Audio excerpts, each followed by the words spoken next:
Good morning, everyone. This is Sudeep, your host for the session. On behalf of the COE DSN and K-Tech, I welcome you all to the AI Parlay. The topic for this two-panel discussion is opportunity in crisis in this COVID times. We see perfect use cases for AI for good. I'm glad to share this is a 90 minutes session and it's a two-panel discussion session. The first panel is being moderated by Pankaj Rai, Senior Vice President of Wells Fargo. Some house rules before we get started. Please stay on mute all the time. And if any questions, key it in the chat panel. Over to you, Pankaj, to start the discussion on the first topic. Thank you very much, and good morning to you all, and a special welcome to my special panel this morning. In fact, I think it was only yesterday or day before that I realized that Friday is a holiday. So thanks for everyone who's logging in on the morning of a weekend where you should be sort of resting or spending time for family. So our panel today has a very diverse set of people. I did point out that we are missing a woman panelist, which we will make up in one of the future panels. I think it's an all-male panel, which is not necessarily the great way to start a Friday morning. But we have, Dinesh, Devesh, Avik, and Rostov. Really great people with a vast amount of experience in their field and a lot of passion for AI and social good. So what I thought I will do as almost like an icebreaker is maybe just request them to briefly, introduce themselves, and so that all of you get to know their background and what they stand for. And then I will ask a few questions to each of them in that order. Listen to their perspective, because they're all coming from very, very different, viewpoints and have very different experiences. So we will gather those perspectives. And at the end of that, I will take up some of the questions that you would have posted online. And that's the approach we will follow. So I'm expecting a 5-minute introduction, maybe another 20-25 minutes of discussion on the 4 or 5 questions that I have for them, and then the remaining time on answering your questions.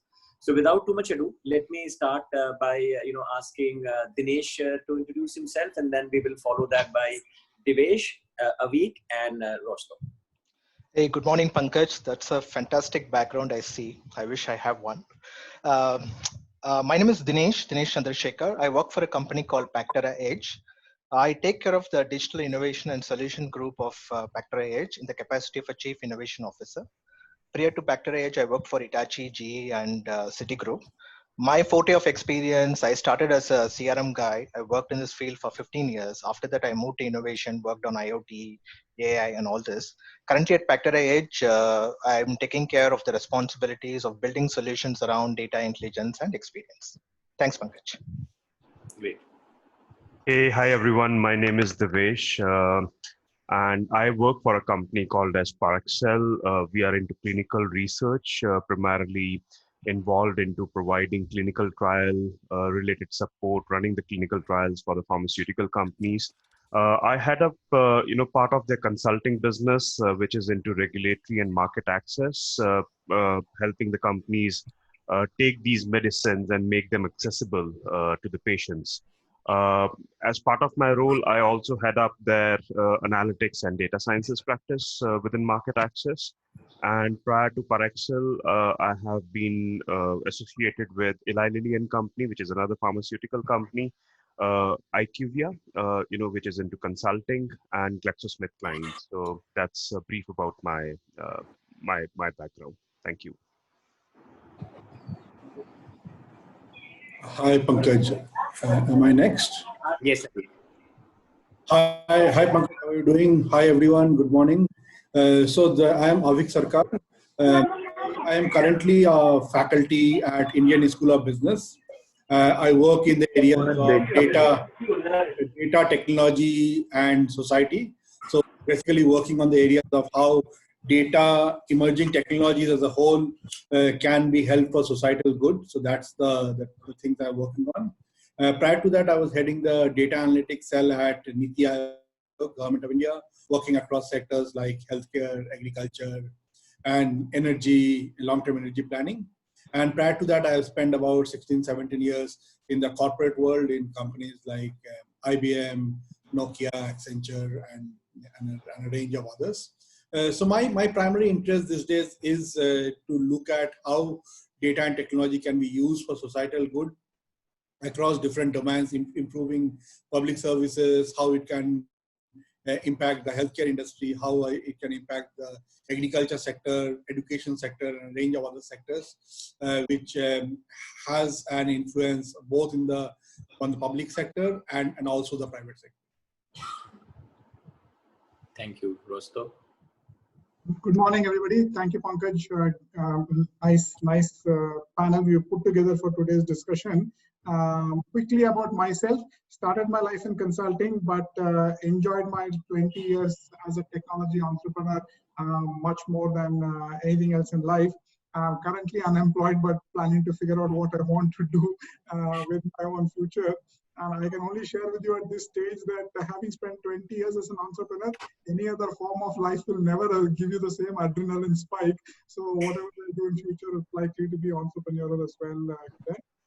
About myself, I am passionate about using technology to solve both business as well as social problems. And over the last few years, I've become equally passionate about how do you encourage more women in technology and also broadly women entrepreneurs. I'm all not only about work. Outside of work, I am passionate about food and good wine. So we are really desperately hoping for the lockdown to end, where we can start getting back together and with your friends and living the good life once again. That's about me. Thank you very much. So I guess the audience can now see the diversity of experiences and interests that we have on the panel. A very brief about the background that I have. Many people have pointed out what is that animal sitting behind me. So that is the Kung Fu Panda, which also says inner peace. So given these days when people are very, sort of worried about various things, I thought that was an appropriate background to put behind me. And the other fact was that I really don't have a home office like many other people. So I've been sort of looking at fancy backgrounds of people in their home, and I thought, let me just hide, what I don't have. So with that, let me begin with, getting into this topic for today. Now, I've been on, several AI conferences, panels, all of that, but this is the first time, we are doing something which is related to society and social good. And what an apt time, when I think that is what everyone needs the most. I don't think right now anyone is thinking about making money or being a capitalist. I think everyone is just being in it together and helping each other. So I think that's a great way to sort of, start this discussion. So let me start with, Dinesh. And Dinesh, we all keep going to these conferences. We talk about innovative things, technologies, all of that. In general, we don't hear about the government in this whole field of AI, although they are doing a lot of things, but we don't necessarily get to it. So my first question to you is, how have you seen the roles of various governments in this pandemic, how they've responded, not responded?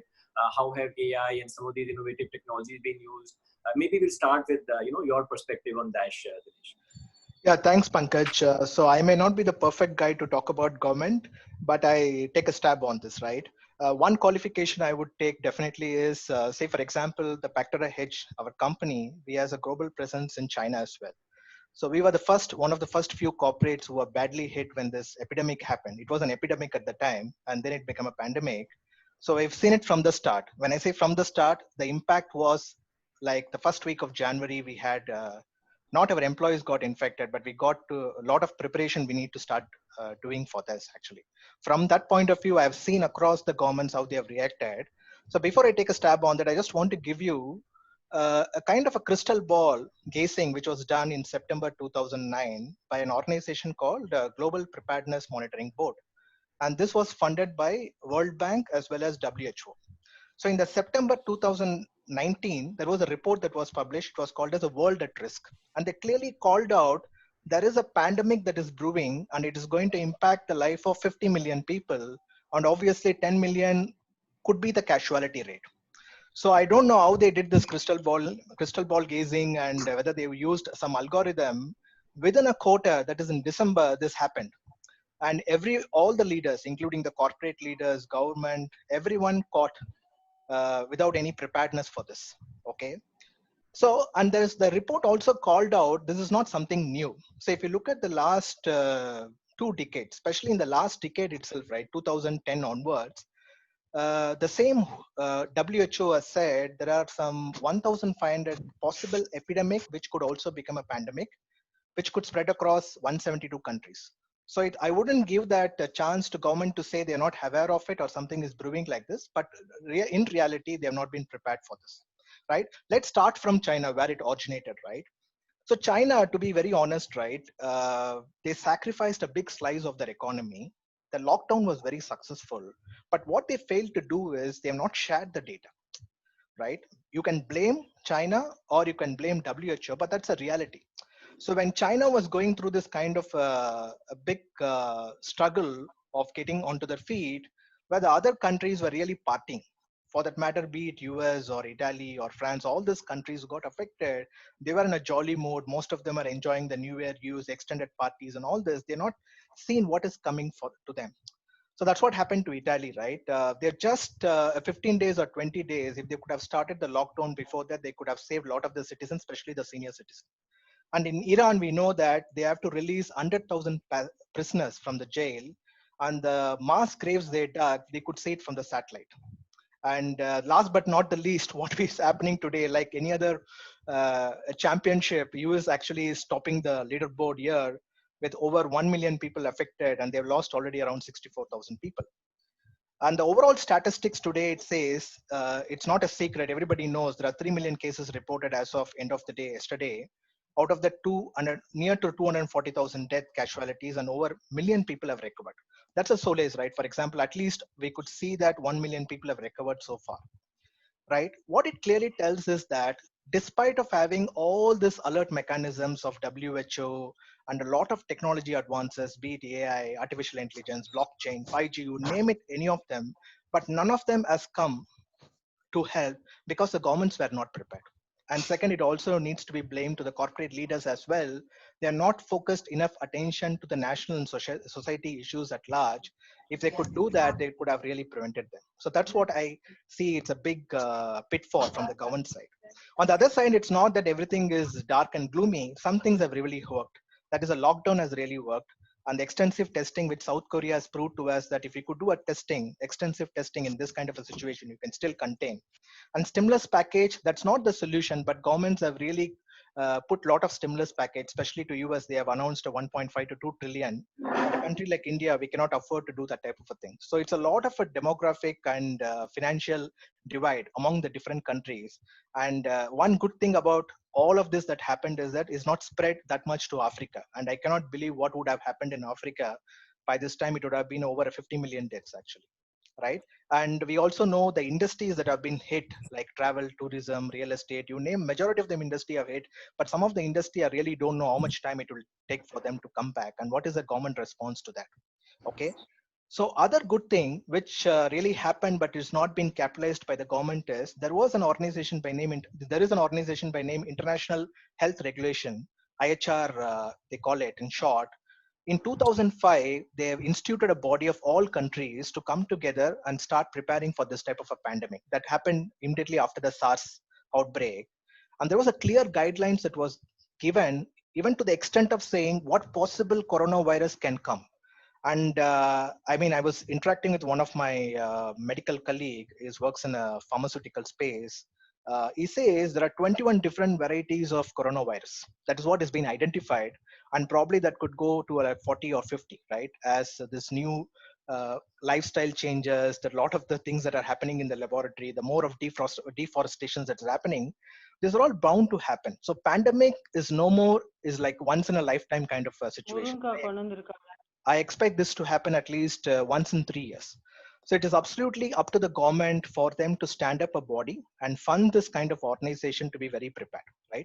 And how the AI, right? AI is one technology which could revolutionize this space, right? Even though I said that AI was not that of a big help in the initial stages, but definitely we see today a lot of these people are jumping in and helping them, be it a big organizations like Microsoft, Facebook, and all those have put a lot of dollars into this. And individual, I would say a lot of guys, even a millennial, a college going graduate is doing an AI algorithm to help people. And we also know that there is a lot of open research dataset programs that have come in. COVID-19 open research dataset, it's a fantastic program where we have around 57,000 scholarly articles written in the last 3 months, right? That's a phenomenal amount of knowledge that we have gathered. In addition to that, a lot of companies, including from the Alibabas and Tencent, who started early on this, they've given the neural network and algorithms for free, right? So these are some of the good things that are happening. But if you really ask me, are we prepared still? No, we are not prepared yet, actually. So I think it is a post-COVID situation. While everybody wants the economy to recover, I would also encourage both the corporates and government leaders to participate and create a forum where there could be enough of funding that is created to solve this problem, which would likely to happen every 3 or 5 years, right? I'll rest my case here and I would be happy to take any questions in the last. Thank you, Dinesh. Thank you for setting the broad context. And I have to say, all of us have learned so much. I mean, I saw the movie Contagion now. I saw the Bill Gates lecture only now. I have seen a book written in the 80s which is talking about it, and now someone has also brought up Ramcharitmanas references, which of course is fake.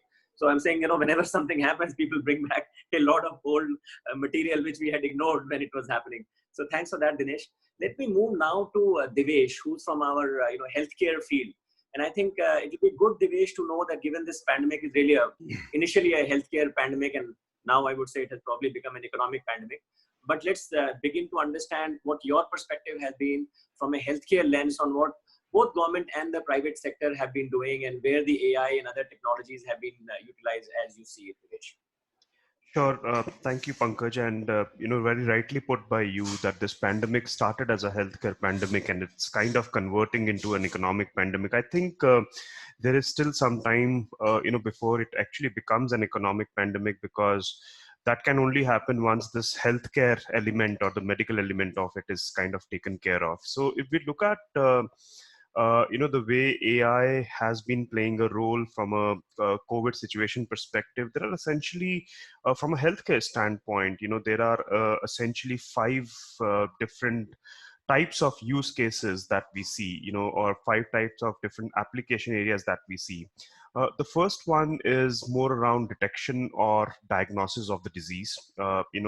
The second one being the tracking and analytics for preventive measures that are being taken. The third one is around reduction or disease control. How do we physically stop the spread of the disease? The fifth one, or rather the fourth one, which is the most important element, we hear a lot about it, is how AI is being utilized for identification, discovery of potential cures, treatments, all these vaccine related discussions that we are hearing these days. And lastly, while it is just as important as the disease itself, it's also important to halt the spread of misinformation, all these fake news that we're talking about. So essentially, these are the 5 areas where, AI is being very hugely leveraged in terms of managing this pandemic, both by the private institutions as well as by the government institutions. And let me give a few examples out here just to put some context behind how artificial intelligence is being utilized. So from a detection and diagnosis perspective, if we look at it, we all know now that the passive incubation stage of COVID is about 2 to 14 days. And this is the time, when most of the damage kind of happens. This is the time wherein a lot of that spread kind of happens, wherein the patient is not yet diagnosed with COVID, but he or she is carrying that virus in him or her. We do have infrared cameras and all those technologies which are helping us to detect, the fever-like symptoms. But at the end of the day, it would not tell us whether it's a normal flu or a coronavirus. And this is probably where AI is playing a role. So there are 2 ways where, the detection or the diagnosis of COVID is happening. One is the swab test. You would have seen these pictures on the TV, various articles wherein the swab, the saliva sample is collected using swab. And there's a particular technology around nucleic acid tests, which is conducted. and thereby the diagnosis of COVID is confirmed. Then there is a second element, and this is not where AI is being utilized, but I think there's a second way of diagnosing AI, which is using CT scans, and that's where AI is playing a very important role. Dinesh spoke about how Alibaba and some of the other institutions, private institutions, have utilized some of the deep neural network kind of techniques, and this is where AI is playing a very important role by not only increasing the the patient accuracy or the accuracy per patient, but we've also seen a per image accuracy of about 98.85%. The reading time, which has decreased by 65%. Just to give you a number, the algorithm which Alibaba is using, and there is a company with which they are working in partnership, which is called as InfoVision. It's a Chinese company once again. Uh, they claim to diagnose or read the CT scan images in about 20 seconds in comparison to 15 minutes that a human eye or a radiologist is taking. So that's like a first example from a diagnosis or detection perspective. There are many other companies which are working in this space. For example, Linking Med, TensorFlow, Pi Image Search. Some of the companies who are very, very actively working and providing these algorithms to the institutions. In China itself, there are about 500 medical centers which have already adopted AI-based diagnosis algorithms, and they've already deployed them into their medical centers, thus increasing the rate of diagnosis and detection. Uh, Real quick, the second one is more around tracking and analytics, from a preventive measure perspective.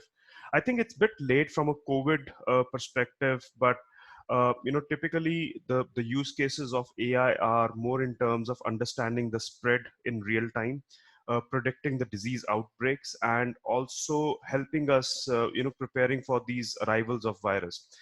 Going back to the narrative that Dinesh gave, there is a company by the name of Blue Dot who predicted outbreak of SARS before it actually happened, and a similar prediction was made by them for outbreak of COVID as well. Excuse me, outbreak of COVID as well. However, as we can imagine, none of that was kind of taken very seriously.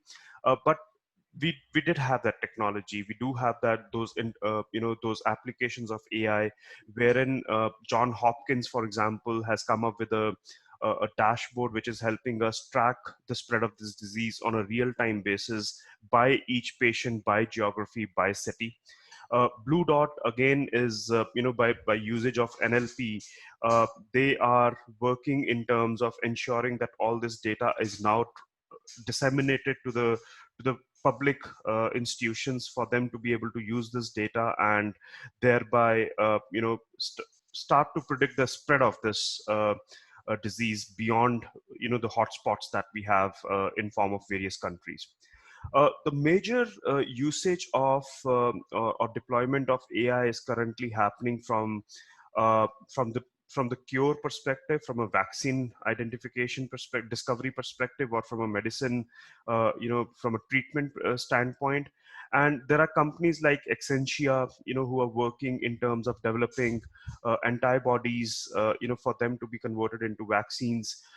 They are using, existing drugs, which is called as repurposing or repositioning of drugs, which can be used for the treatment of COVID, while at the same point in time, they are also using artificial intelligence to develop new drugs. De novo, the drugs which are not currently existing, both from a preventive, both from a vaccine perspective as well as from a treatment standpoint. Similarly, the recent news that we heard, and there's a bit of confusion around that, which is around Gilead Sciences, which is working with Beijing Hospital or Beijing Medical Center to to run the clinical trials for one of their existing drugs, which can be used in terms of treatment of the disease. and that drug is, most of you would know, is remdesivir.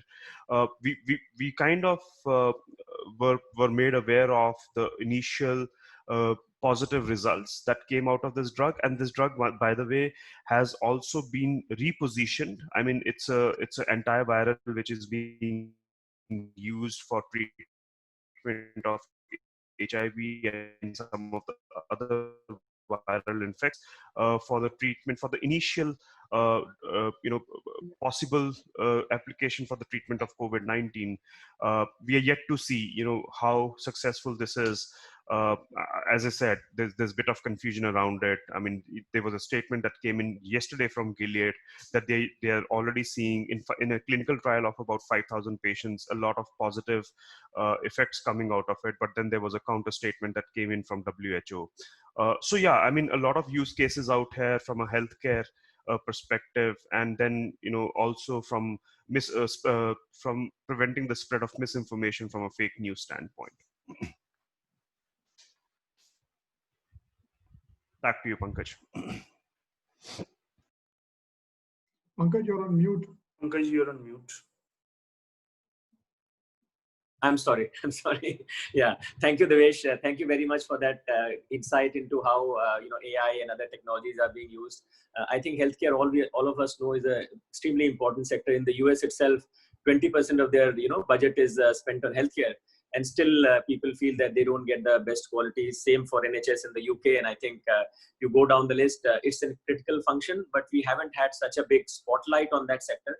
So I'm hoping that this spotlight through the pandemic globally will focus a lot of energy, both public and private, and make healthcare more affordable to the last human being. And I see a lot of hope, a consequence of this pandemic. So thank you, Devesh, for that. I'll move on to Avik, and Avik has had a successful private sector career, but now devoting a lot of time on the government and social and some of those sectors. So Avik, while you can touch upon healthcare, because I know you are passionate about that, but you are also passionate about agriculture, smart cities, urban planning, many other areas. So if you could, enlighten us on your experiences and perspectives on some of those areas, beyond healthcare that Devesh highlighted. Yes, thanks, Pankaj. And I think Devesh and Chandrasekhar provided a very good overview on the healthcare sectors, and some of them I was also not quite aware of. Quite interesting. Thanks for that. I think one question that I have on those points is that when there are this modeling that has been done by people and various groups, they come up with some estimates. And when you are in the government shoes, you tend to get a lot of these estimates or reports on what the pandemic might be. And today we are talking about only those reports which had done the correct prediction. But I am sure for every correct prediction, there were at least 10 false positives that were there. And how do you filter them out? I think that's a big challenge, because even today, if you see what is the relief package that India wants, there are at least 10 different views on that. And the government will take one view, and then all the other 9 people will start discussing that, okay, this was not the correct view. So I think in the government shoes, I think that becomes a big challenge about how you know, like, out of all the alarms and that you are receiving from various parties, like John Hopkins is giving one, Oxford is giving one, WHO is giving one estimate. How do you know which one to follow and which one is correct? Maybe at later, I think the people in the healthcare domain, if they can clarify some of this point, it will really be helpful for me also. But beyond healthcare, I think I will talk particularly in the Indian context, because use of AI in other domains like, say, agriculture or public governance, public services is been going on for a long time outside India. In India, it is picking up slowly. Like in agriculture, state governments are working with satellite imagery to suggest what is the best time to sow the crops, which has shown improvements in the results. And that has actually led to more than 10-15 agriculture AI startups in the country now, who are working with various state governments and central governments on those front. And this is an emerging sector. Some are monitoring the soil moisture condition. Some are looking at the harvest condition of crops, when is the best time to harvest. Microsoft and IBM, the big players, are also devoting a lot of time and effort on these services. So there is a big market for that, because the government has an objective of increasing the farmers' income, and increasing farmers' income will only happen if you have a fixed size of plot, and if your productivity in that plot increases. Like today you are growing say 100 quintal in a certain fixed size field, and tomorrow you grow 120 quintal, maybe by increasing the fertilizers, increasing irrigation and other things. So those are important factors that comes in. And when he can get that 120 out of the same plot, then I think that will increase the farmer's income. Then there are a lot of other things also that are there, like how do you use this for efficient marketing? Like if you sell it to certain market, and not the nearest market, but if you go and sell it to maybe a market which is a metro city, you might get much higher prices. So there is a whole supply chain optimization and marketing aspect also that that ties up with these things, where a lot of AI and analytics has been used. A big challenge that we face in applying AI, and I think this is also applies for the healthcare area also, is the availability of credible data. When you have to apply, say, the type of examples that I was telling you, if you have to apply AI on a particular farmer, you need to know how much fertilizer the farmer is putting on the field, how much irrigation the farmer is receiving. Until unless these elements are known, you cannot do an accurate prediction.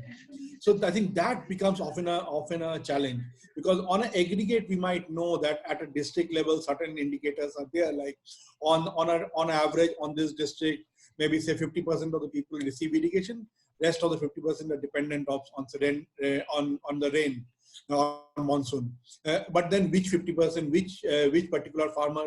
So we need to know a lot of these things at an individual level. And that is where a big challenge in applying it at an individual level. States like Andhra and Telangana have taken a lead in putting farmer level records, geotagging their plot, because once you geotag a plot and you know the exact polygon of a plot, then you can monitor it from satellite and see what the condition is. So you have to do also the infrastructure and to get a lot of these values in place, so that the real prediction can work on the ground.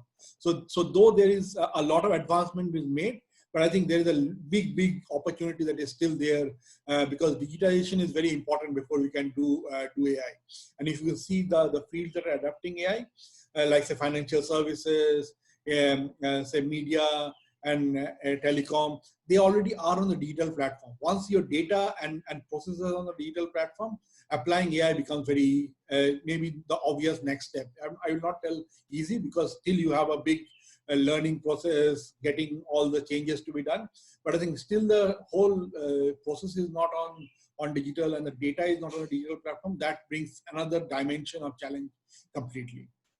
So I will rest for now. Maybe other topics I can talk of later. Thank you, Avik. And I think I'm taking away from you that this pandemic has almost forced people to stay at home and not go out.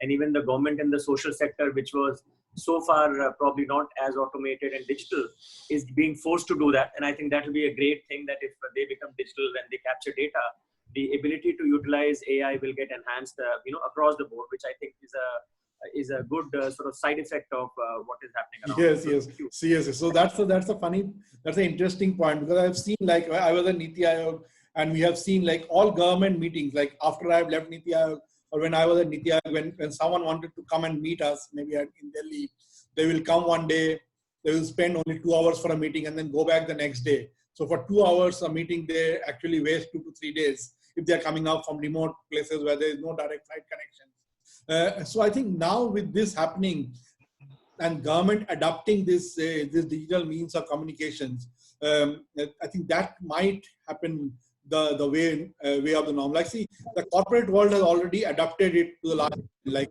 when it's not necessary, you don't do the travels that are there until where say you need to be there for very crucial meetings. But I think in the government, that adoption was very low. all meetings meant only meetings in person. There was nothing like calls or dial-in and other things. Those facilities were not there in the government at all. Now with this coming in, those facilities are now important, and I think that will help the whole ecosystem. Thank you, Avik. So I'll now come to Rostov with the caveat that we have seen that this health epidemic started to become a sort of an economic epidemic, and people believe that if it continues, it might become a social epidemic, and many other consequences, so on. So let me take you, Rostov, to what is the post-COVID world? What is your perspective of where we are headed? What are some of the changes that you see? And you've heard a lot of us, so maybe you are probably in the best position to sort of absorb what has happened so far and give us a way of the future. Pankaj, conscious of the fact that trying to speak after 3 experts means that many of the points you had in your list originally are now taken by others. So let me sort of come back with a few more. So the way I see how AI can contribute to a post-COVID world, and at least frankly from my perspective, I think this too will pass. In the middle of the crisis that we are in right now, it all appears extremely worrying, but I'm confident humanity as a whole will overcome this crisis as well. In that world, I see AI helping in the following areas. Firstly, I think there will be a massive social pressure on jobs and employment. And for many industries, the kind of work people were doing may or may not necessarily be available henceforth. Some industries will go through a really massive change, and therefore that will put an enormous amount of pressure on the ecosystem to provide new skills to people so that they can be relevant in a post-COVID world. And I think AI can play a part in that, both at an individual level as well as at an organizational level. People can plan to say, this is who I am and this is what I know. The organization will say, this is where you need to go and what's the skill journey for you on a customized basis that you can take to be relevant in that post-COVID world. And by the way, if you agree to that and you click on it, it will probably also give you 5 links on Coursera or Udacity or whatever content providers to say, take these courses, and that's how you can keep yourself relevant for that post-COVID world. So at an individual level, and people can do this at a personal level also, I think AI can help people on their journey to pick up the relevant skills to be relevant in the post-COVID world. Secondly, I think AI can help governments target welfare measures during the recovery process to those who need it most. In a simplistic example, if you have the data of the GST returns of multiple SMEs over time, and I'm just using this as an example in India, but I'm sure the same thing is applicable in other parts of the world as well. For that business, you have GST data, you have the Provident Fund data of how many people they have, what are the salaries, and so on and so forth. You have lots of data about many individuals, many businesses there. AI can help the government target welfare measures, recovery measures to those that meet the government's important priorities. It is the government's political priority to say, I will support manufacturing and I will not support agriculture or whatever. But once the government makes its political welfare-based decisions known, AI can help target those individuals or those businesses that fall within the criteria that the government says there. Otherwise, for humans to eyeball all of that and ensure smooth delivery, zero leakage, etc., is going to be a lot more complicated. The third, for enterprises, I think AI can play a part in redefining both their customer journeys as well as their supply chain journeys. Some businesses will no longer be able to operate, at least in the near term, of how to of the way they were operating prior to the COVID lockdown. For example, there'll definitely have to be different ways by which movie theaters play movies, or things like that. How AI can play a part as to how customers will interact with those businesses in the post-COVID world. Similarly, for example, it is clear that all countries will not emerge out of the lockdown on the same day. It will be a gradual easing at different countries, within countries from different regions at different time, etc. So businesses that have distributed supply chains have to figure out new routing algorithms. Where are they going to source from? How are those things going to be shipped from this point to that point? Because if it has to cross a country that's currently in COVID, then maybe that journey is not possible, and so on and so forth. AI can help businesses reconfigure their customer experience journeys as well as their supply chain journeys, based on using technology. Thirdly, I think this experience has taught us that we need to be prepared for these kind of events. Now, the next crisis may not be a pandemic crisis, but it could be something else that comes out in the world. But people need to reconfigure their ways of working. The crisis, for example, at this time has made all of us work remotely.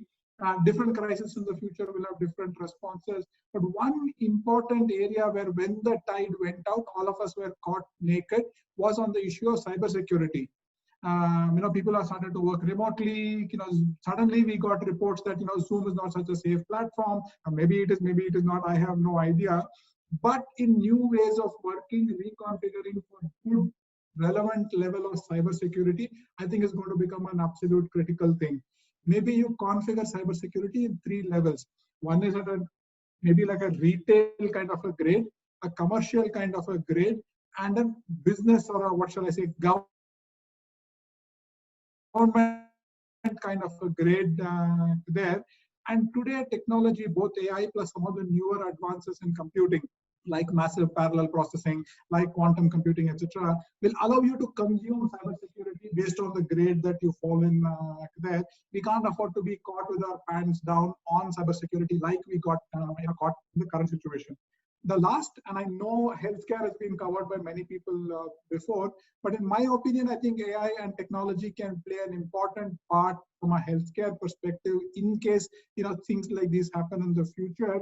Is how do you define and develop medical responses, pharmacological responses a lot faster? At the end of the day, look at the situation today. We are in the 21st century. We have enormous amount of technology and other resources at our command. But to come up with a vaccine for this virus, people are talking about 12 to 18 months. Just look at the human cost today. Millions of people affected. Tens of thousands of people are dying all over the world. But our ability to combat it right now is obviously limited based on some of the physical processes that a medical response to this is taking. I think technology can play a part to accelerate it. For example, once the first discovery of the virus happens and the genetic code of that virus is published in some form to a global audience, can technology look at all the known molecules that are available, and either individually or combinations of molecules, can you attack that virus because you know the genetic signature of that virus? Is a problem that's eminently suited for technology. AI can really play a big part in it there. So maybe there are ways by which technology can help in responding to these crises, because other people have covered the parts of predicting the crisis, preparing for the crisis, etc. But you also need to respond to these things there. And I think AI can play a part there as well by saying what molecule or combination of molecules is most effective against this particular virus. Because decoding the genetic signature of a virus is also very cheap and very quick today. Then it's a question of using technology to say what medicine will work most effectively against this virus. And I think technology is well suited for it. With that, I'll hand it back to you, Pankaj. Thank you, Doctor. Thank you so much.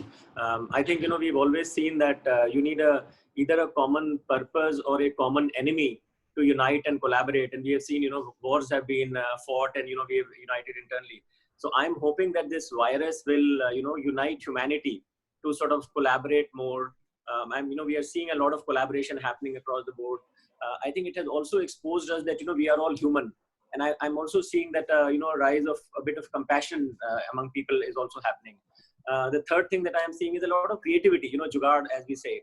So I'm seeing a rise of the 3 C's, if I may: collaboration, compassion, and creativity among humanity. And I think that's a great sign for all of us that which some of these things were not necessarily happening in the past. So I'm a born optimist, and I think some of these things will continue and we will do better.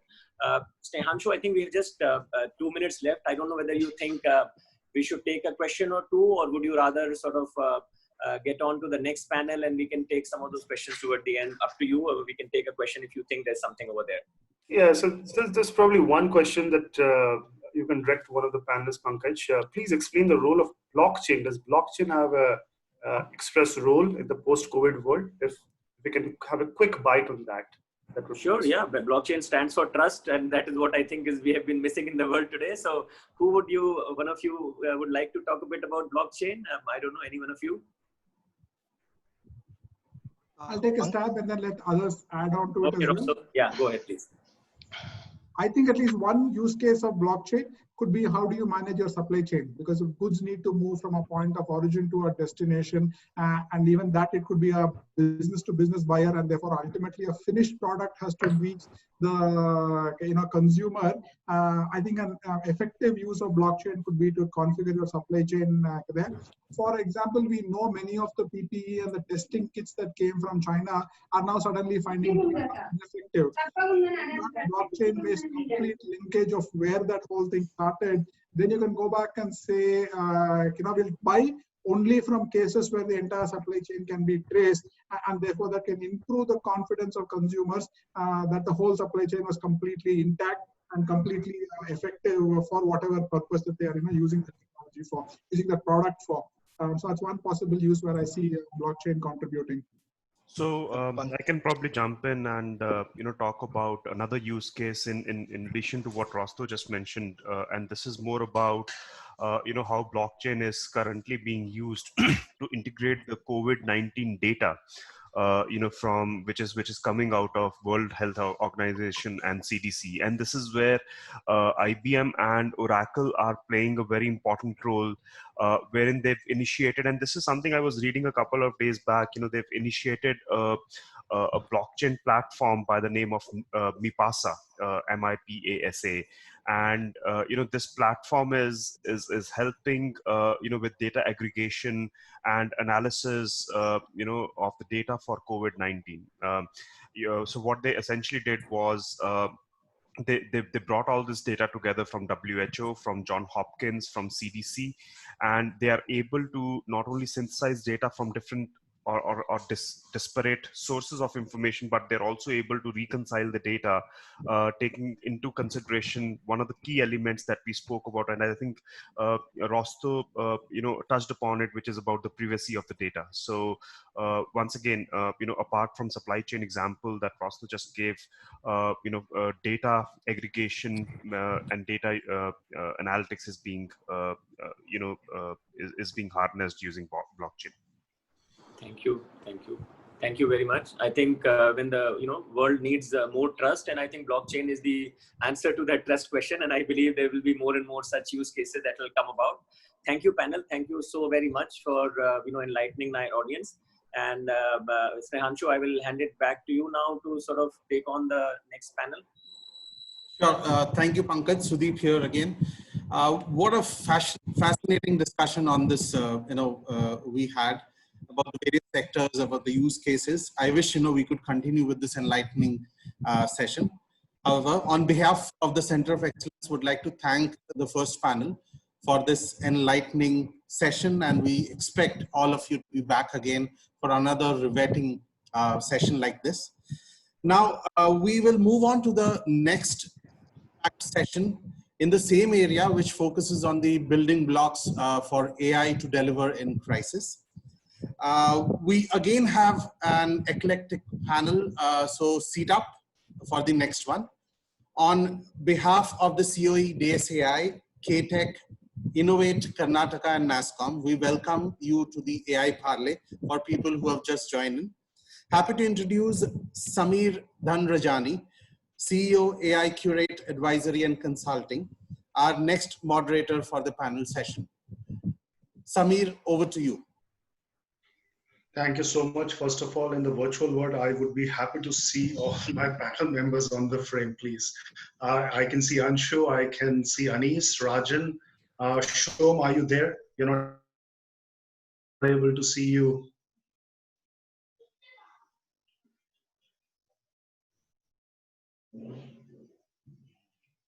Okay, looks like I think Shom will join soon. I think Supriya, if you may please get in touch with Shom. I think he has a link, but I think in case you can get in touch, that would be great. Meanwhile, I think I was hearing the first panel discussion led by Pankaj and a great set of panel members. And I think what I could infer from the panel discussion was more about the areas in terms of AI in public services, AI for good.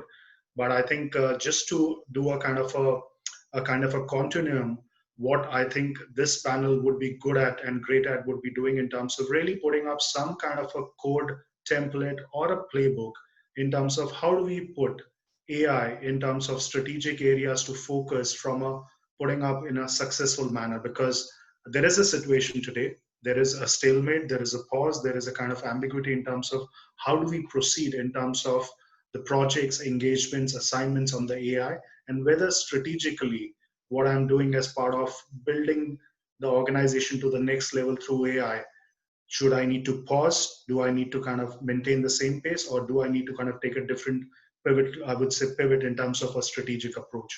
So I think before we start, I would like the panel members, themselves to do a quick introduction, please. Anshu, to start with you. We've got Shom as well. Great. Sure. Thanks, Amir, and good morning, everyone. It's just great to be here. Of course, like the new normal, but I'm so delighted and grateful that in these times, also NASSCOM is kind of binding people together for some meaningful conversations that are very relevant for this time. So, quick introduction about myself. My name is Anshu Sharma. I'm a managing director at Standard Chartered Bank, and I head the retail technology products vertical. In my prior life, I've also spent a lot of time with the technology companies, with the top investment banks in the technology space. And I've also set up AI and data science center of excellences for some of the top companies. So the topic is, and the subject is very close to my heart. And of course, in today's time more than ever, it's very, very relevant, and looking forward to engaging conversation. Thank you. Great. Anis, over to you. Hi, everyone. I'm Anis Merchant. I lead the global business for Coast5 Intelligence. My role at Coast5 is leading the vertical of digital and applied AI. Been in with the industry for a little over 23 years now. It does sound old, but in 23 years, none of us have seen what we are seeing today. So definitely the impact of AI is going to help us navigate what we are seeing today. So hopefully we'll do our bit and try to share our perspective as we navigate through this conversation today. Great. Rajan, over to you. Hi, Samir. Good morning. Good morning, everybody. Happy to be part of this panel discussion today. My name is Rajan Sethuraman. I am the CEO of LatentView Analytics. We're based out of Chennai, but I live in Bangalore, so I'm joining you from Bangalore today. I've been with LatentView for the last 4 years, initially in the role of Chief People Officer, and for the last year at the helm of affairs. My past experience is with Accenture, mostly about 20 years, and then about a year and a half with KPMG. It's part of the strategy and management consulting practices at KPMG, running their forensic practice for South India. Happy to be part of this discussion, and I look forward to exchanging some views. Awesome. Shom, over to you. A quick introduction, please. Hi, folks. Good morning. Indeed, really a good congregation of thought leaders in this panel. And when this testing times, this is all the more important. My name is Somendra Mohanty, short form is Som. Spent a lot of time and years in the corporates, TCS, Infosys, Mindtree, Accenture, and LTI, L&T Infotech. Very recently joined Tredence, a specialized data analytics, data engineering consulting firm. Happy to be here and engage in further conversations. Wonderful. So I think we have the panel going. So I think what you could see unique about this panel, we have a good mix of the leaders who have a kind of tons of experience on the provider adoption, consumption, as well as the side where they've seen how AI is implemented and how AI is set up for success, if I may call it. But they would also be able to share the bumps, what comes along the way in terms of the journey. My only urge to the leaders would be to make their responses quick because we have tons of areas to cover, specifically in terms of this theme, which is so well resonating today in terms of what corporates, startup, and even SMBs are thinking about. Just to get the ball rolling, and I want to have a quick view about each one of you, and you're very glued to the market in terms of what's happening. there is definitely a kind of a aspect about that. Look, there is uncertainty. There is a kind of a, let's say, pause, and things which was getting accelerated because everyone started creating a 2020 vision, and suddenly now there is like, okay, can we do away with the 2020 year itself? Now, over there, the aspect over there is from an AI perspective and from industry segments. It will be good if Anshu, Shom, Rajan, and Anis can take different industry cuts and rendition. What is that you're hearing from the market? What's coming out from the stakeholders, the decision maker, and the CXOs? Okay, I'll go first. Yeah, I mean, like you said, Samir, it's been absolutely unprecedented, right? Nobody would have thought that 3 months into the year, it would be, we would hit into such a stalemate or a pause, as Samir alluded to it earlier on. Especially in the financial institutions, large banks, we're looking at how our credit risk models are doing, right? And rewriting the rules and norms there. Liquidity is a big topic and a big thing on the radar, right? How much of cash are you keeping with you as an organization? And that is true whether you're a small company or a large company. That crisis will hit you sooner or later. Cutting down on expenses, of course, everybody is looking at that at the moment very significantly because you need to conserve cash. Stress models. So again, in a financial institution and in a bank, you would know that these models already exist, but these are being rewritten as we speak, because some of the parameters that were never considered, you would never ever consider that there will be a complete shutdown of industry. There'll be a complete shutdown of economy, not in a region or just localized, but globally altogether. So the business of money, especially in a retail bank, for example, in our credit cards business, nobody is buying, nobody is shopping, nobody is eating out at the restaurants, nobody is swiping, credit card. So the number of transactions have significantly reduced down, which means our commissions have reduced down, which means our income has reduced down. On the other side, of course, in terms of interest rates, the defaults have started to come in. The governments are obviously all over the world are issuing stimulus packages, which means that somebody will have to take that hit, and the large financial institutions will have to take that hit as well. We've also seen the moratoriums, etc., that have been declared. So yeah, I mean, these are absolutely not normal times, and nobody was prepared for that. But at the same time, everybody is reacting and everybody is preparing for the future. So while the impact is not yet seen 100% at the moment, but the impact will kind of emerge in the next 9 to 12 months, and that everybody is getting prepared for that. And when I say prepared, in terms of rewriting the norms of how you do the how you create your credit risk models, how do you kind of define your liquidity in the bank or the organization, how do you stress test those models, and what kind of stress scenarios you apply on them. And that has completely changed, right? I mean, who would have thought that oil futures would hit a negative and so on, right? Because the demand is completely gone out of the whack.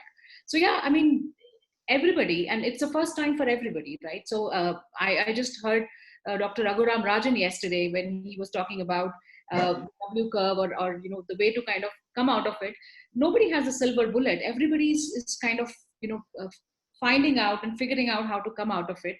But yes, the crisis is much deeper than what we think, and the impact is going to be much deeper than what we have seen so far. So far, it's all about, of course, saving lives. And of course, the previous panel also was very apt about that.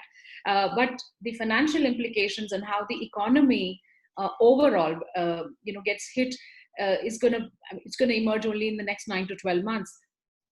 Great. So what I pick up the point from you, Anshu, just to chime in, I think what you said, banks are at a stage where, because of the situation, they may have to rewrite the algorithms. And if we take that clue, a typical big bulge kind of a bank typically sits on 300 to 400 kind of, let's say, algorithms. And that could be a big opportunity. So I'll come to that later when we talk about this AI for success, but that's a good nugget what you gave. Anis, what's the sense you are getting from the market, please? So I'll pick up the technology industry because it's been a near and dear industry for me, been associated for a long time. if you look at the recent reports which have come in from the technology majors, their first quarter was all good. When I say first quarter, the first calendar year, and they have all given estimates that the future quarters are going to be a challenging one. But if I give you a little bit sneak peek what's happening, because of these large business conglomerates or large technology companies, they have variety of business models. It's not just one stream which they are focusing on. They have to rewrite their entire playbook of what they want to focus on in the next 3 months. And people who were planning for 2020, 2025 have now started planning for a month or a quarter. What are we going to do for the next 3 months or next not even 6 months, next month and next 3 months? And to do that, they need enablement of decisions which they can quickly understand and plan of what they can achieve, what they can attack, what they can protect, and what they have to let go, because unfortunately there are scenarios where they will have to let go initiatives. So even in those large companies, I am seeing stalling of initiatives, stalling of aspirational programs or critical programs which were supposed to come out and be the game changer for them have been stalled completely. So those are the dynamics which are building up. But I just want to kind of share one thought. People are looking at two circles which are kind of overlapping with each other. One is the circle of influence and circle of disruption. Circle of disruption which is not in their hands, and circle of influence which is there in their hands. So how they can interplay, and right now we all, and even the industry or the world as a whole, the circle of disruption is getting far more bigger every day. And the circle of influence is becoming very small. And circle of influence is something which you can control, and circle of disruption is something which you can't control. So people are looking at wargaming tactics, okay, going back to the basic principles of wargaming of, okay, how can we influence our circle of influence over a period of time and keep that in check, and also keep the circle of disruption where things are happening. The previous panel spoke, it's not just a financial crisis, it's going to be a humanitarian crisis. And if there is going to be recession, it's going to be a spiral recession, not a recession for a specific industry, because technology industry, going back to the industry, is not going to be immune, because if there's going to be recession in a specific industry, there's going to be loss of jobs, and loss of jobs mean less of spend. And technology over the period of time is also an aspirational spend for many of us. It's not a necessity, it's an aspirational spend.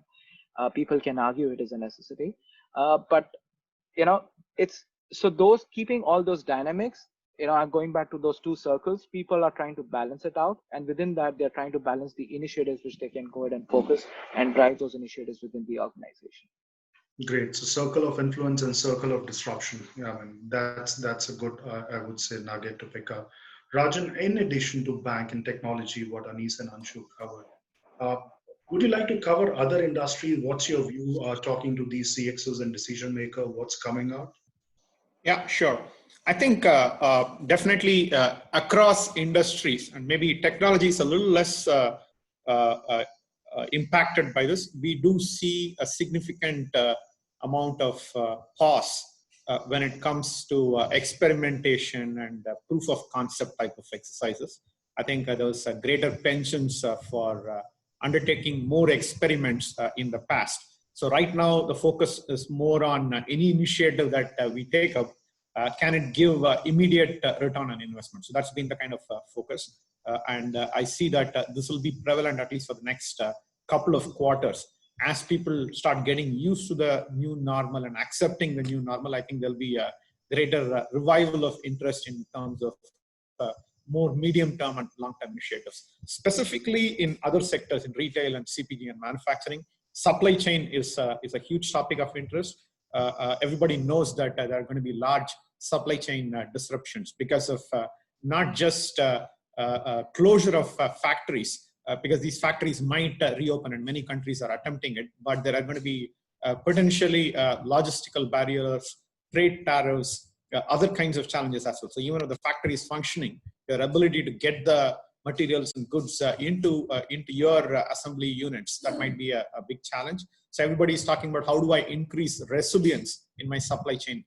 Does it have to happen by identifying alternate suppliers, looking at local manufacturing, for example, right? These are some of the topics that are coming in the supply chain. Secondly, the whole concept of trust, and this is mentioned in the last panel discussion as well.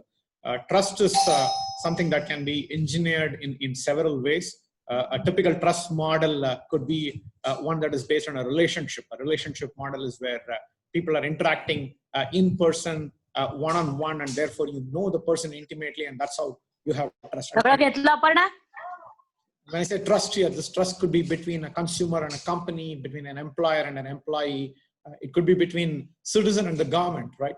In all these instances, trust becomes a fairly important component, and therefore focus on how do you make use of data and technology to disintermediate and bring about some of the trust. That's seeing a bit of a revival.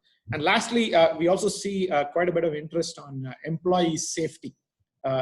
Especially if you take sectors where there are a large number of employees, even if governmental and institutional restrictions might be relaxed in the times, question of whether employees themselves feel comfortable returning to work, being in close proximity to one another, I think that's a huge cause for concern. I think there's going to be a significant amount of disruption on account of that. So therefore, any way by which you can use the power of data analytics and AI to help address that concern, we see a revival of that. In the past, we have done quite a bit of work in helping organizations understand what is trending and what is going to be the next big thing, because that's what helps you in terms of getting to revenue streams, identifying new revenue streams, innovation, and so on.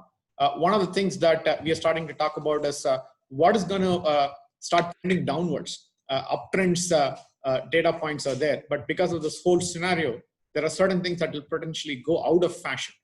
There are certain things that might wane in terms of demand for those products and services. So we're starting to look at some of that analysis as well. Great. I think that's a good point what you said, but I think the thing around, if I take the business functional rendition, what you talked about, supply chain and employee safety as two areas, I think it's resonating. Shom, what's your view, please? And outside of what Rajan, Anis, and Anshu covered, what is that you are seeing from a market pulse?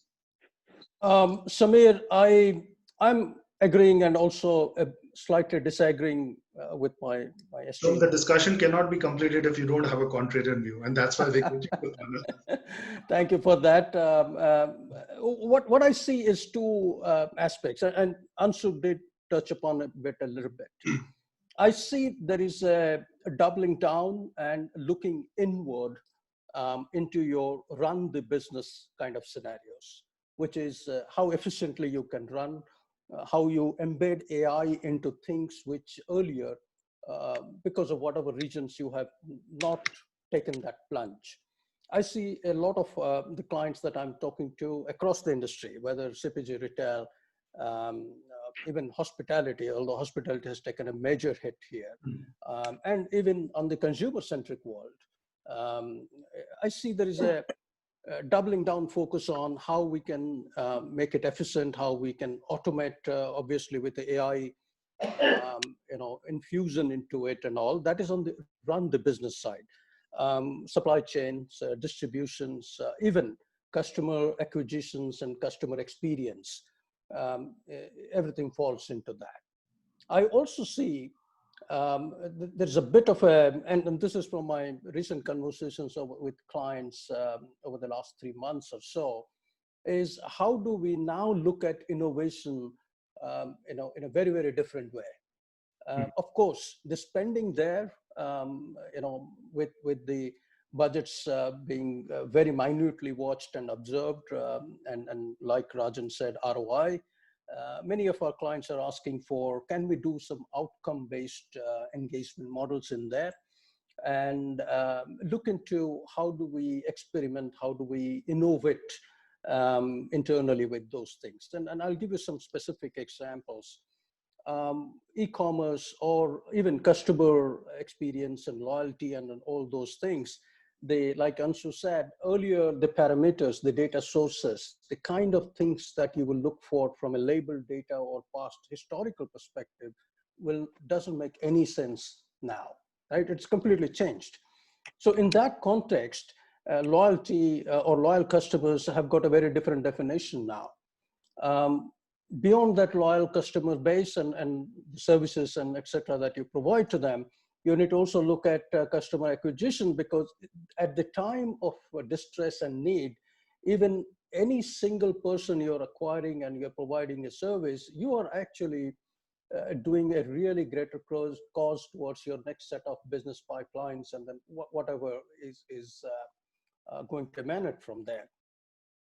So that is one trend I'm seeing, which is slightly contradicting to what my esteemed colleagues have been talking about. The other thing that I see is with all this remote working, workforce itself going through a very different kind of a change in attitude and the productivities and then all that. There are companies and clients we are talking to who are doubling down on how do I effectively make the AI as a core of my doing things. So this is something which is very, very interesting. And for years, everybody was running after business and top line and bottom line, but nobody has paid attention to the knowledge base that is locked down within the companies of solving problems and how you can bring in AI into that and dramatically improve on your productivities and the better way of doing things as opposed to the earlier traditional approaches. So these are some of the very interesting patterns that I see emerging. Great. So I think while we took time, but I think imminently it's coming out. While there are a lot of gray areas, those spots rather, which are blind spots, and there are those aspects where there are what we say green shoots in terms of new opportunities. But having said that, I think it was good to see the spectrum of industry, what all four of you covered. Switching gears fast, and this is something interesting because while we took a market pulse and sense about what's happening, now traditionally if we see AI, and while we are now coming back to the theme, in terms of setting it up for success has been traditionally focused and pivoted upon transformation, innovation, disruption. Disruption more from a business value chain. Now, suddenly we find a new code which has come in because of the COVID, which is survival, resurrection, and reset. Now, this code didn't exist a couple of months back. And certainly, if this is the code, which is the new set of code for the organizations in the time to come, agnostic of what industry segment they belong in, agnostic whether they are a startup or a kind of a, let's say, SMB or a large kind of a firm or even a GCC, what Anshu represents. What is that as leaders you have, and we have plenty of participants who are looking for this. What does AI mean in this phase? What is that in terms of the consumption or let's say adoption should be done when we're talking about resurrection, revival, and survival strategies? So anyone can start, please. And since we have, I want to end up with a kind of a playbook of 3 salient features. So please give that time for the next question as well, keeping the whole time aspect in place. But please go ahead. Yeah, let me take a stab maybe first. I mean, I'll just touch upon 2 points because I'm sure that others will have stuff to add. I have always been a big proponent of what I call as the segment of one, and it's familiar to most people, right? And this plays out whether you talk about customers, whether you talk about employees, or whether you talk about patients, right? And healthcare. Healthcare is of a huge amount of focus and interest at this point in time because of the current scenario. But even with healthcare, if you look at the data that's coming out and at least the early indications, people are still struggling to understand how the COVID-19, the coronavirus, impacts individuals based on what their background and genetic makeup might be and what their predispositions to illnesses might be. So even in that space, it becomes extremely important to understand every person, be it a consumer or an employee or a patient, in all of their individuality, meaning that what is it that makes them tick and what is it that makes them be interested, right, in a product or a service or an offering or whatever it might be. So I think the whole area of applying data analytics and artificial intelligence to better understand people's individuality will become a very, very important force. Of course, people want to be part of a class and a community as well. But at the same time, everybody also craves personalization and individuality.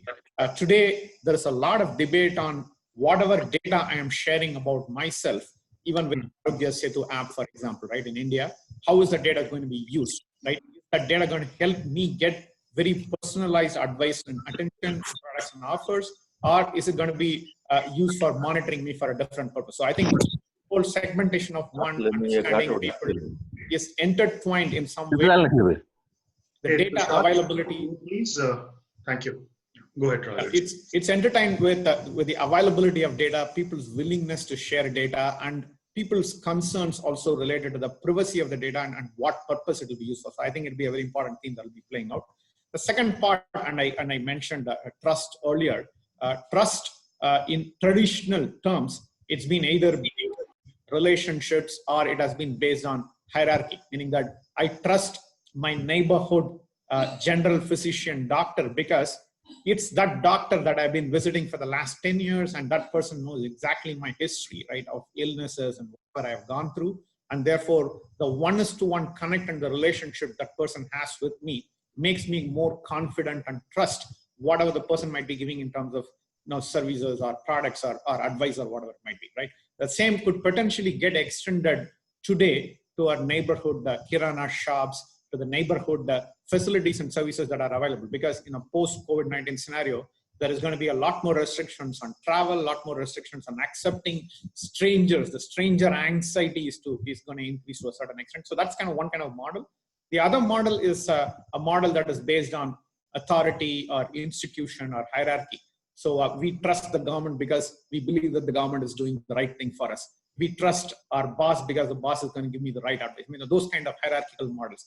I think the ability to blend these models with models that are based on data and technology.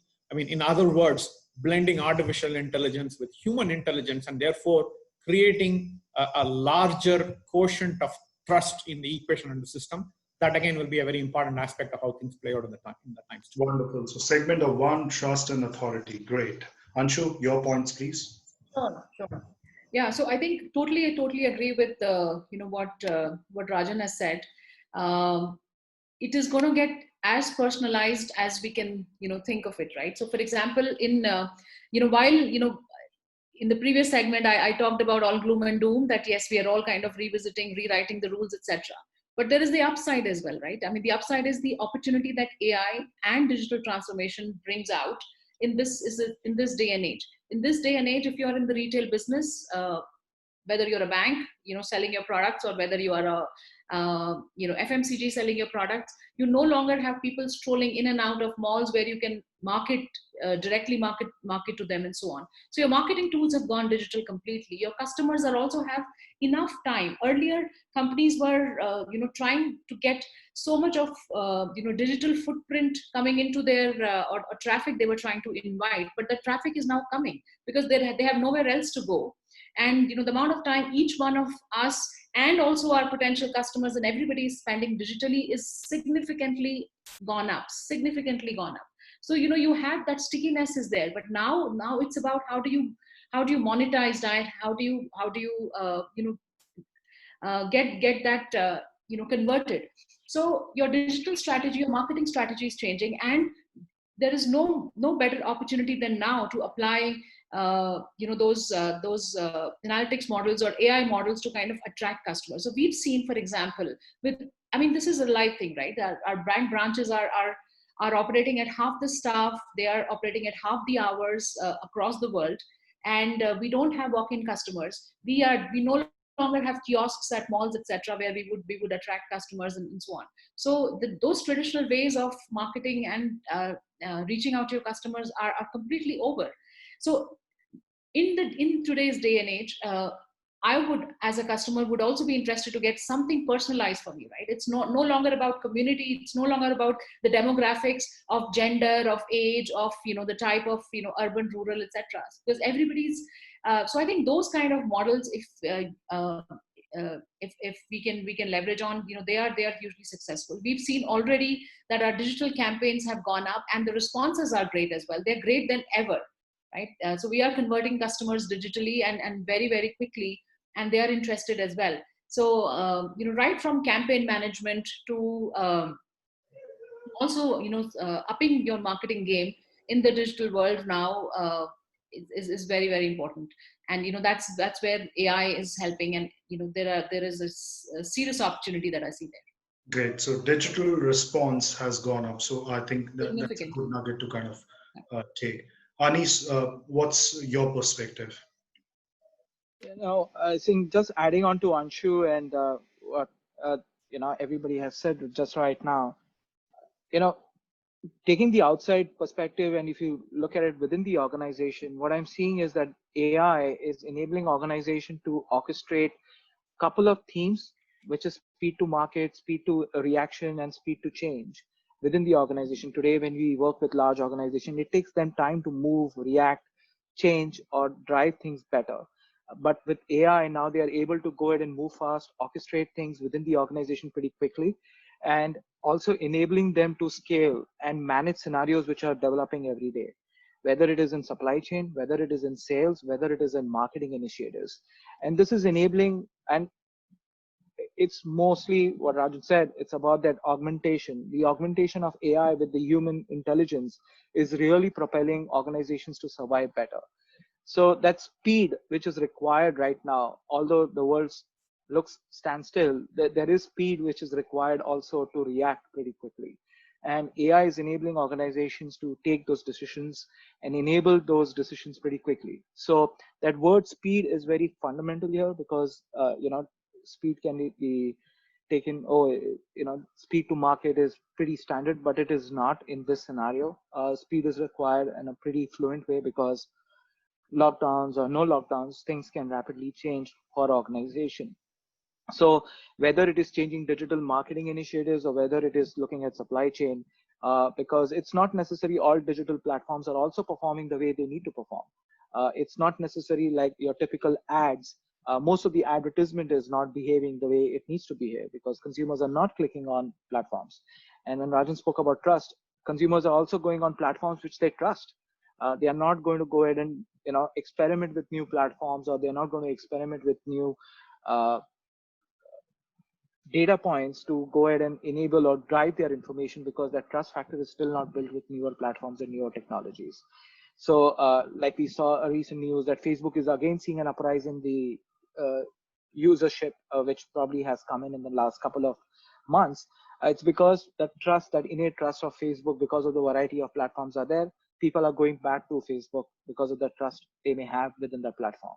So that speed is critical, and what I see largely is AI is enabling organization to pretty quickly move, change, and react based on what the scenarios are helping them in various forms within the organization. Building speed and agility in the operating model. Perfect. Shom, over to you. I would give a slightly parallel view. In my perspective and what I see across is the essential unknown, which is what is we are all contemplating about, is going to become the norm. And what does that really mean is our ability to model, remodel, again remodel, and hence the agility is going to become extremely, extremely important.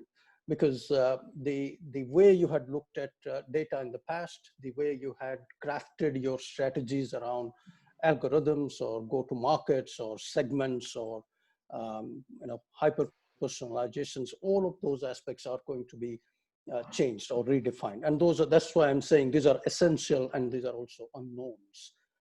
And hence a company needs to pivot itself more around agility, more around every single data point means something different now. The other aspect of it is going to be experimentation and innovation at the core of it.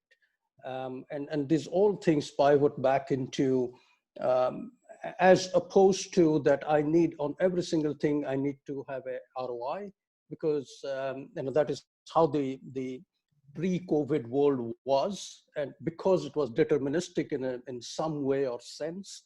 But now it is much more probabilistic. Now it is much more wider. Like Anshu said, people are not coming to the stores. People are not swiping their cards. People are not traveling. People are not staying in hotels. Like Rajan said, the getting back to normalcy, to whatever way we want to define the new normalcy, is not going to be the same. People will not be closer to each other and then all that stuff. And hence the patterns within that, and hence the data that you had collected versus the next set of proxy of those behaviors, which is you need to start observing and you need to start bringing those back into your core data strategies, core AI strategies, and how would you start embedding those into your age-old core decision-making applications and platforms. I think that is why, in my view, the next strategy around AI should be how you deal with the essential yet unknown. Great. So what you're leaving with is get used to the fear of unknown. And if you aren't, then start watching the Conjuring series more often. I think, okay, great. That's just an analogy. I think now synthesizing, I think that's a great set of insights and perspective all of you touched about. And given the time what we are left with, and I just want to have 3 strategic focus area. Crisis being at the fulcrum, we all know that today. 3 strategic focus areas where AI can deliver, or rather how AI can deliver for success. Those 3 strategic areas, please kind of itemize and say that, because what we would like to leave for the participants would be those 12 nuggets coming together as part of the wisdom from 4 of you, please. So anyone can start. 3 strategic areas. And just say it, 1, 2, 3, that's it. Let me take a crack at it. In fact, I actually laid it out in my previous conversation, but let me make it slightly more formula oriented, because that's what we all love to keep it in mind.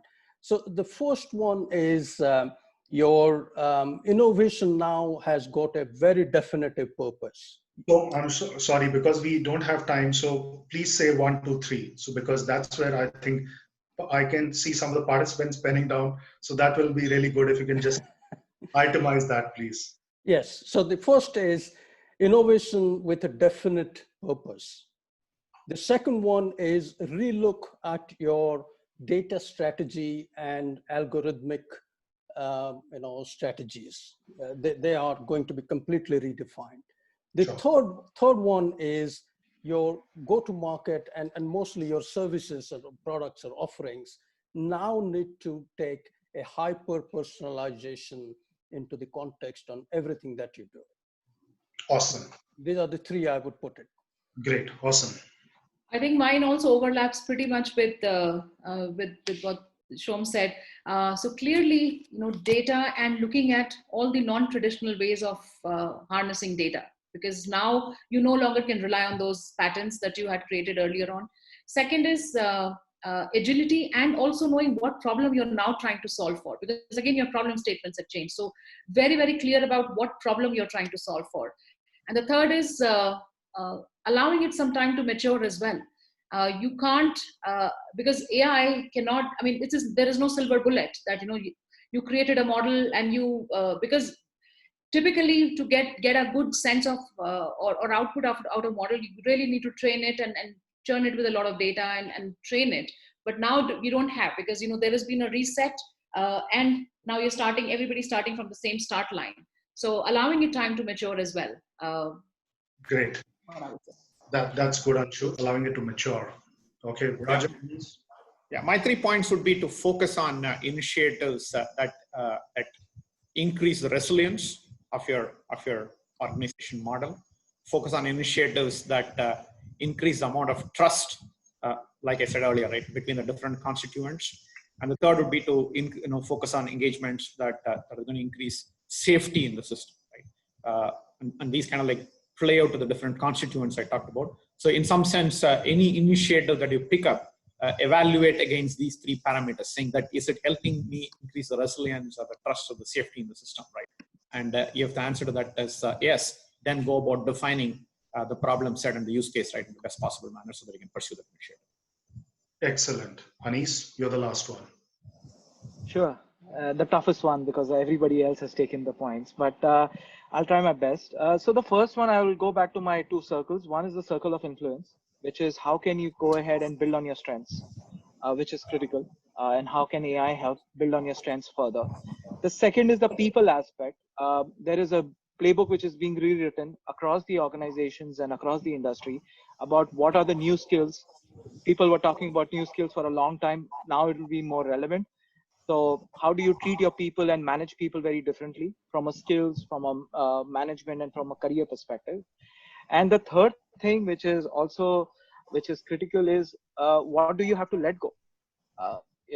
While you have your circle of influence, what are the areas where you will have to drop?